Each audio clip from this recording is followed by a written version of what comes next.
আমার in total 4 সন্তান। এক সন্তান আল্লাহ নিয়েছেন, এক সন্তান আল্লাহর কাছে আছেন, জন্মের পরেই আল্লাহ পাক তাকে নিয়েছেন, আলহামদুলিল্লাহ। ইনশাআল্লাহ তার সাথে আমাদের জান্নাতে দেখা হবে ইনশাআল্লাহ। আর এখন আমার 1 মেয়ে এবং 2 ছেলে। তো প্রত্যেক ছেলে এবং মেয়ের সময় ওয়াইফকে ঢোকানো হয়েছে আমি জায়নামাজেই, যতক্ষণ পর্যন্ত বাচ্চা আমার হাতে আসে না আমি জায়নামাজেই ছিলাম।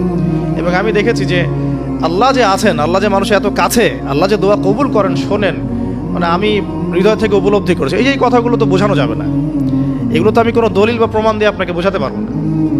এটা আপনি ফেস করলে না, ফিল করলে বুঝতে পারবেন। তো সেজদায় দোয়া করতে করতে চোখের পানি ফেলার সাথে সাথে দেখা যায় যে নার্স এসে বলেছে আমাকে যে আর কাঁদতে হবে না, এই যে মেয়ের কান্না শোনেন। এমন হয়েছে আমার সাথে। কারণ মানে স্ত্রীর যে প্রসব বেদনা, এটা দেখে কিন্তু স্বামী আসলে ঠিক থাকতে পারে না, তাদের প্রচণ্ড কষ্ট হয়। এবং এই কষ্টটা এই কারণেই হয়তো নবী সাল্লাল্লাহু আলাইহি ওয়াসাল্লাম বলেছেন, তোমার সবচেয়ে সেরা অধিকার পাওয়ার, মানে ভালো ব্যবহার পাওয়ার অধিকার রাখে তোমার মা, এরপর তোমার মা, তারপরেও তোমার মা, এরপর তোমার বাবা। মায়ের এই যন্ত্রণা শুধু মায়েরাই বুঝতে পারবেন। তো আপনি যদি জান্নাত পেতে চান, মায়ের সেবা করেন, মায়ের খেদমত করেন, মাকে সন্তুষ্ট রাখেন, ইনশাআল্লাহ জান্নাত পেয়ে যাবেন ইনশাআল্লাহ। আর এই যুগে কিন্তু মা বাবার সাথে দাস দাসীর মতো আচরণ করা হয় আর কি। মায়ের হকটা কখনো নষ্ট করেন না।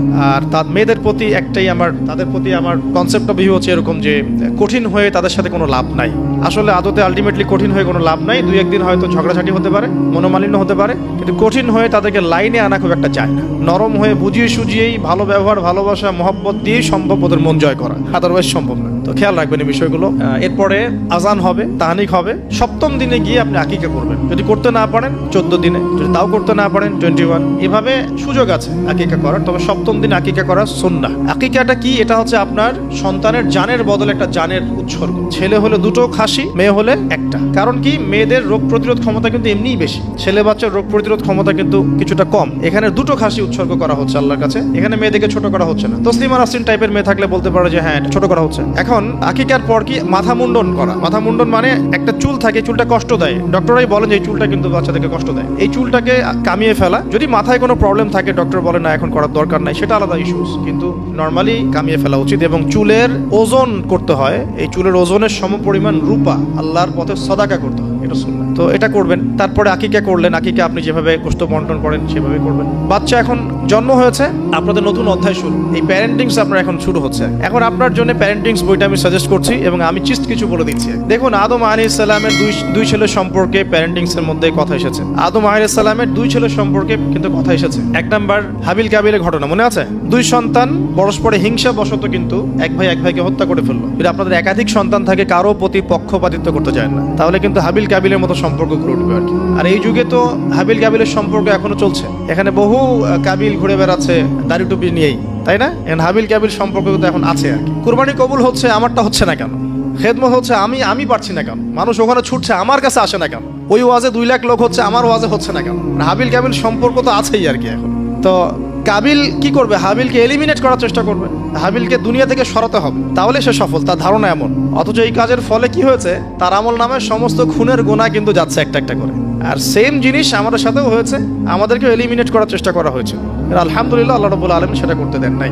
আল্লাহ পাক সবসময় সত্যের সাথে থাকেন, অনেস্টির সাথে থাকেন। আল্লাহ পাক সবসময় নূর এবং মারিফতওয়ালা মানুষের সাথেই থাকেন। আল্লাহ পাক কখনোই ইবলিস এবং কাবিলের সাথে থাকেন না। আল্লাহ পাক বোঝার তৌফিক দেন। সামনে যান, নূহ আলাইহিস সালামের জীবনেও কিন্তু প্যারেন্টিংস আছে। দেখেন, এক সন্তান ইসলাম কবুল করছে না। তো এমন হতে পারে যে দীর্ঘদিন আমার একাধিক সন্তান, আমি আমার সর্বোচ্চ পরিশ্রম করছি সন্তানের পিছনে, তাদের ভরণ পোষণ, খাওয়া দাওয়া, এডুকেশন সবকিছু, তারপরেও জীবনের এক পর্যায়ে গিয়ে একজন বিভ্রান্ত হয়ে গেছে। এটা হতে পারে, এটারও সুযোগ আছে। এতে আপনি দোষী হবেন না ইনশাআল্লাহ, কারণ আপনি আপনার চেষ্টাটা অব্যাহত রেখেছিলেন। তো একটা কথা বলতে ভুলে গেলাম, যে ওই যখন হাবিল কাবিলের কথা এসেছে তখন একটা কথা বলতে ভুলে গেছে, যে ওই ইউসুফ আলাইহিস সালামের কথা মনে আছে নিশ্চয়ই। ইউসুফ আলাইহিস সালামের বাবার কিন্তু 12 সন্তান। এই যে 11 সন্তান, 11 ভাই যে ইউসুফ আলাইহিস সালামের এগেইনস্টে যে ষড়যন্ত্র করছে, কারণ কি? কারণ বাবা ইউসুফকে খুব বেশি ভালোবাসে, বাবা ইউসুফকে অনেক আদর করে, তার খুব চমৎকার সুন্দর দেখতে। এমন হয় না যে একটা বাচ্চা খুব সুন্দর, বা আপনার বড় মেয়ে আপনি বেশি আদর করেন, একটু বেশি আদর করেন, হ্যাঁ। তো এই জায়গাটা কিন্তু সতর্ক থাকতে হবে, যে সন্তান একাধিক হয়ে গেলে আবার হিংসাত্মক মনোভাব গড়ে না ওঠে। এই জন্য ছোটবেলা থেকে শিক্ষা দিতে হবে যে সে তোমার বড় আপু, সে তোমার ভাই, হ্যাঁ। সবাইকে আপনার একটা ইনসাফ প্রতিষ্ঠা করতে হবে। কোরআনে অনেক দলিল আছে। আপনি ইব্রাহিম আলাইহিস সালামের ঘটনা দেখেন, যে তার সন্তানকে মানুষ করেছে তার মা হাজরা আলাইহিস সালাম। ইব্রাহিম আলাইহিস সালাম কিন্তু সেখানে রেখে চলে আসছেন, মানুষ করেছে কিন্তু তার মা। তো যেই হাজরা আলাইহিস সালাম বলছেন যে ইয়া ইব্রাহিম, হে ইব্রাহিম, আপনি আমাদেরকে কেন এখানে রেখে যাচ্ছেন? তখন ইব্রাহিম আলাইহিস সালাম বলছেন যে আল্লাহর আদেশে। তখন হাজরা আলাইহিস সালাম বলছেন যে যদি আল্লাহর আদেশে আপনি আমাদেরকে এখানে রেখে যান জনমানব শূন্য বিরান একটা জায়গায়, তাহলে ইনশাআল্লাহ আল্লাহ আমাদেরকে ধ্বংস করবেন না। এই যে তাওয়াক্কুল আল্লাহর প্রতি, একজন তাওয়াক্কুল কারিনী মায়ের গর্ভ থেকে জন্ম নিয়েছে ইসমাইল আলাইহিস সালাম। ওই সন্তানকে যখন ইব্রাহিম আলাইহিস সালাম আরো কয়েক বছর পরে এসে বলছেন ইন্নী আরা ফিল মানামি আন্নী আযবাহুকা, আমি স্বপ্নে দেখেছি তোমাকে জবাই করছি, ফানজুর মাযা তারা, তোমার রায় কি আমাকে বলো। ওই সবরকারিনী মায়ের গর্ভ থেকে জন্ম নেয়া, তাওয়াক্কুলকারিনী মায়ের গর্ভ থেকে জন্ম নেয়া সন্তান এবার বলছে ইয়া আবাতি, হে আমার বাবা, ইফআল মা তুমার, আপনি তাই করুন যা আপনাকে আদেশ করা হয়েছে। সাতাজিদুনি ইনশাআল্লাহু মিনাস সাবিরিন, আমাকে ইনশাআল্লাহ আপনি সবরকারী পাবেন। তো এখানে মায়ের রোলটা দেখেন, মা যেমন হবে সন্তান তেমন হতেই পারে, মা যেমন হয় সন্তান কিন্তু তেমনই হয়, স্বাভাবিক এটা। মা যদি সন্তানকে হৃদ্যতা ভালোবাসা দিয়ে বড় করে, সন্তান দেখবেন বড় হয়ে সবাইকে ভালোবাসে। মা যদি সন্তানকে কনফিডেন্স দেয় যে বাবা তুমি পারবে, জীবনে অনেক কিছু করতে পারবে, তোমার মধ্যে এই প্রতিভা আছে, ইনশাআল্লাহ তুমি পারবে, সন্তান বুস্ট আপ পিছন থেকে পারবে ইনশাআল্লাহ। মা যদি সন্তানকে ত্যাগ করে, দুধ পান না করায়, ফ্যামিলিস্টদের মতো দুধ পান না করিয়ে যে আপনার বেবি সিটারদের কাছে মানুষ করায় আর কি, হ্যাঁ, ডে কেয়ার সেন্টারে মানুষ করায়, দেখবেন সন্তান ছোটবেলা থেকে একটা হতাশা, হীনমন্যতা, নিঃসঙ্গতায় ভোগে। আর এখন এলিট সোসাইটির মধ্যে এই সমস্যাটা আছে না, নিঃসঙ্গতায় ভোগে তারা। কিন্তু মা যদি সন্তানকে দেখা যায় খুব শাসন করে, বেশি প্রহার করে, সন্তান কঠোর হয়ে যাবে, মনটা কিন্তু শক্ত হয়ে যাবে। তো পিতা মাতার সন্তানের প্রতি অ্যাটিটিউডটা একটা বড় ফ্যাক্ট, যে সন্তান বড় হয়ে কি হবে। হিটলারের জীবনী পড়ে দেখেন, সে বলছে আমার পিতা আমাকে খুবই মায়ের মারতো আর কি, খুবই পিটাইতো। তো বড় হয়েও শিখছে আর কি যে পিটাইলেই কাজ হয়, যদি কিছু করতে হবে তো পিটাইলেই কাজ করতে হবে। এরপরে সে যে পিটানো শুরু করছে সবাইকে গণহারে। এই যে সন্তান জন্ম নিল ইসমাইল আলাইহিস সালাম হাজরা আলাইহিস সালামের গর্ভ থেকে, মা যেমন হলো সন্তান তেমন হলো কিন্তু। আর এই যে মায়ের আত্মত্যাগ দেখেন, সাফা মারওয়া সাই করা যে ঘটনা, জামজাম কূপের যে ঘটনা, এই ছেলে কুরবানির যে ঘটনা, এই ঘটনাগুলো আল্লাহর কাছে এত বেশি পছন্দ হয়েছে। দেখেন কিয়ামত পর্যন্ত হজ ওমরায় আপনি এগুলো কিন্তু করছেন, হজে করছেন, অথচ এটা কিন্তু ইব্রাহিম আলাইহিস সালামের যুগের ঘটনা। আমরা কিয়ামত পর্যন্ত এই ঘটনাগুলো ফলো করছি আর কি। আর এমন কোনো ধর্ম নাই যে ধর্মে ইব্রাহিম আলাইহিস সালামকে গালি দেওয়া হচ্ছে।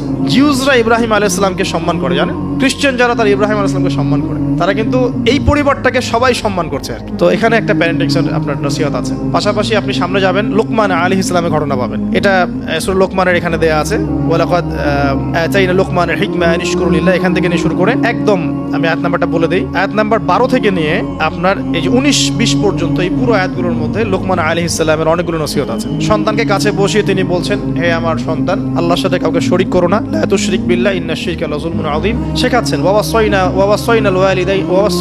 ওয়াসাইনাল ইনসানা বিওয়ালিদাইহি হুসনা, মানুষের সাথে ভালো আচরণ করো, তোমার পিতামাতার সাথে ভালো আচরণ করো। তোমার পিতামাতা যদি তোমাকে শিরক করতে বলে তখন তাদের ফালা তুতিউহুমা, তাদের আনুগত্য করো না। আল্লাহ তিনি আরো শেখাচ্ছেন যে ছোট্ট কোনো বিষয় তুমি আল্লাহ থেকে লুকাতে পারবে না, আল্লাহ সব সামনে নিয়ে আসবেন। ইয়া বুনাইয়া আকিমিস সালাহ, সালাত কায়েম করো, ওয়া'মুর বিল মা'রুফ, সৎ কাজে আদেশ করো, ওয়ানহা আনিল মুনকার, অসৎ কাজে নিষেধ করো, ওয়াসবির আলা মা আসাবাক, তোমার উপরে যে বাধা বিপত্তিগুলো আসবে সেগুলোতে সবর করো। উচ্চ স্বরে চিৎকার চেঁচামেচি করো না, কারণ গাধার স্বর উচ্চ স্বর হয়, চেঁচামেচি করে। এরকম প্রায় এখানে 10টা থেকে 15টা নসিহত আপনি পাবেন।